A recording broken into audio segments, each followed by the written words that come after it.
oleh Bapak? Rasanya rasa mulia.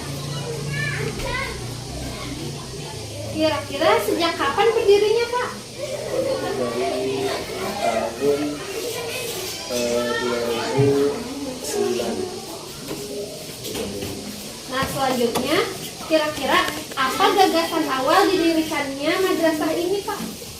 Biasanya ya pertama kali punya ilmu sedikit, pengen memanfaatkan kepada anak-anak itu, dan ya supaya anak-anak lebih baik.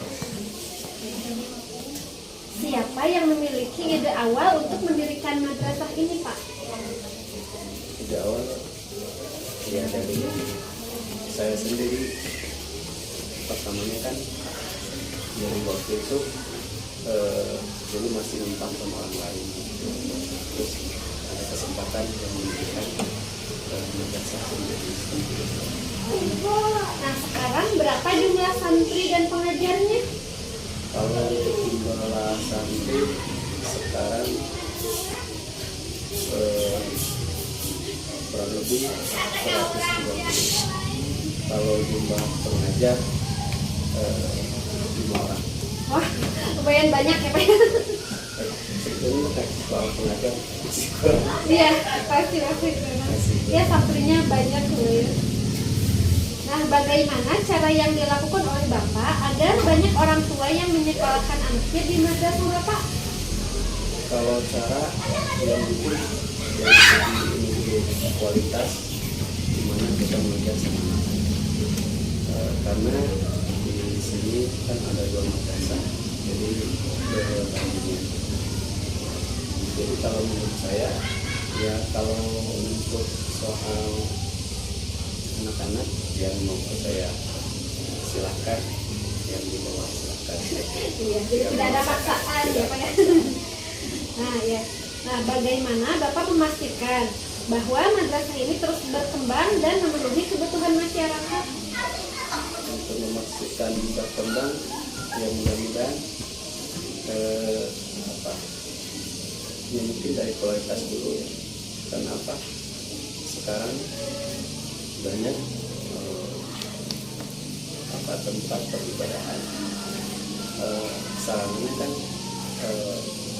biasanya malam sih. Sekarang jadi Indonesia, yang mudah-mudahan ke depan bisa terus istiqomah dan bisa melanjutkan cita-cita untuk memperbaiki anak-anak dan anak yang masih miskin. Nah, selanjutnya, apa saja upaya yang telah Bapak lakukan untuk meningkatkan kualitas pendidikan dan sumber daya manusia di madrasah ini yang Bapak pimpin? Untuk Meningkatkan kualitas untuk meningkatkan kualitas, upayanya bagaimana? ya upayanya kan dari segi pengajar gurunya. Soalnya kan gini, kita punya manusia banyak kekurangan. Yang mungkin dari kualitas juga, guru-guru juga belajar lagi sama guru-guru yang lain juga seperti itu. Terus untuk kualitasnya ke depannya, dan mudah-mudahan dengan adanya berbagai kegiatan bisa meningkatkan kualitas, ada motivasi buat anak. Nah, apakah Bapak menilai kinerja guru yang ada di madrasah? Kalau iya, bagaimana caranya? Karena belajar di madrasah, alhamdulillah untuk sementara ini Iya. ya baik-baik saja. Ya kadang-kadang kan di madrasah nggak ada istilah upah atau istilah gaji, jadi istilahnya karena Allah. Iya. Tapi untuk sementara ini alhamdulillah untuk guru-guru di madrasah alhamdulillah Sesuai harapan lah gitu ya, Pak. harapan. Masih ada dalam istilah ini, masih ada dalam kemauan kita. Iya. Nah, apakah madrasah yang Bapak pimpin sudah memiliki fasilitas dan sarana yang memadai? Untuk fasilitas memadai ya alhamdulillah, tapi belum 100% lah, karena masih banyak kebutuhan dan kekurangannya seperti tempat dari segi kelas seperti itu. Nah, selanjutnya bagaimana Bapak membangun kerjasama dengan pihak luar, misalnya dengan lembaga pendidikan lain atau pemerintah untuk mendukung perkembangan madrasah Bapak? Apakah ada kerjasama ini? Untuk kerjasama ya paling dengan tokoh setempat, Bapak Ketua RW dan rekan seperjuangan sedunia semadrasah yang di bawah untuk kedepannya yang lebih ini lagi. Lalu apa saja nilai-nilai karakter yang ingin Bapak tanamkan pada santri? Yang pertama yang saya ingin sampaikan untuk karakter santri untuk sekarang ini ya dari segi akhlak anak-anak. Karena kenapa sekarang dari segi pergaulan anak-anak sudah gimana ya, soalnya lepas dari orang tua apalagi lepas dari sekolah, itu yang paling saya takutkan. Karena Pak, ya banyak anak-anak sudah pas beres sekolah kelas 6 mengikuti sudah beres ya, seperti itu. Jadi ya minimal dari kelas 1 SD sampai kelas 6 ya pengennya memperbaiki alat-alat anak-anak. Nah, selanjutnya apa saja kendala atau tantangan ataupun hambatan yang pernah Bapak hadapi selama memimpin madrasah ini? Kalau hambatan, kalau tantangan ya banyak. Tantangannya pertama, kita pas waktu pengen punya madrasah ya seperti itu, perjuangannya dengan segi materi. Yang kedua, di segi masyarakat, dari orang tua juga kadang ada yang ngerti, kadang ada yang enggak. Terus di segi lain dari situasi itu juga bisa mempengaruhi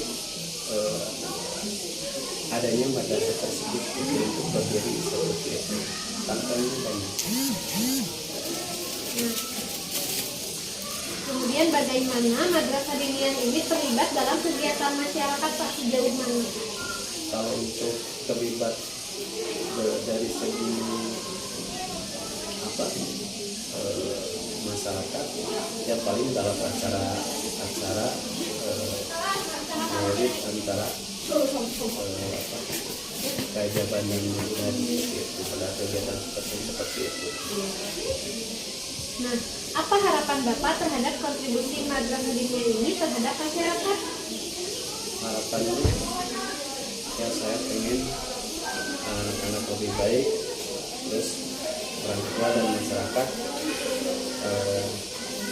merasakan keberhasilan anak didik dari madrasah. Lalu bagaimana Bapak membangun komunikasi dan kerjasama yang baik dengan masyarakat? Komunikasi dengan masyarakat ya kita banyak pendekatan dari segi permasalahan dan anak didik yang kurang baik maupun yang baiknya supaya lebih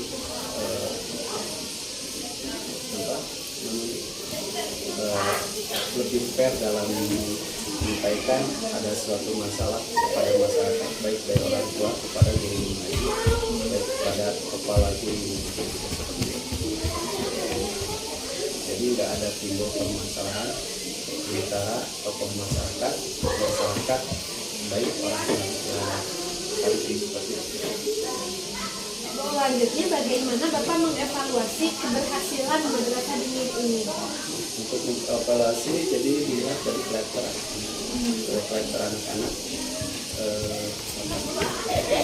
keberhasilan evaluasi. Jadi dari madrasah naik ke pesantren, pesantren pas naik ke pesantren, lihat evaluasi anak-anak, kemampuan anak-anak, dilihatnya dari sini. Ada kemampuan baik dari segi bacaan, baik dari segi hafalan, baik dari segi tuanggal. Nah, untuk yang terakhir ya Pak ya, apa saja rencana Bapak ke depannya untuk meningkatkan mutu pendidikan di madrasah diniyah ini untuk masa depan? Untuk masa depan, rencananya ya pengen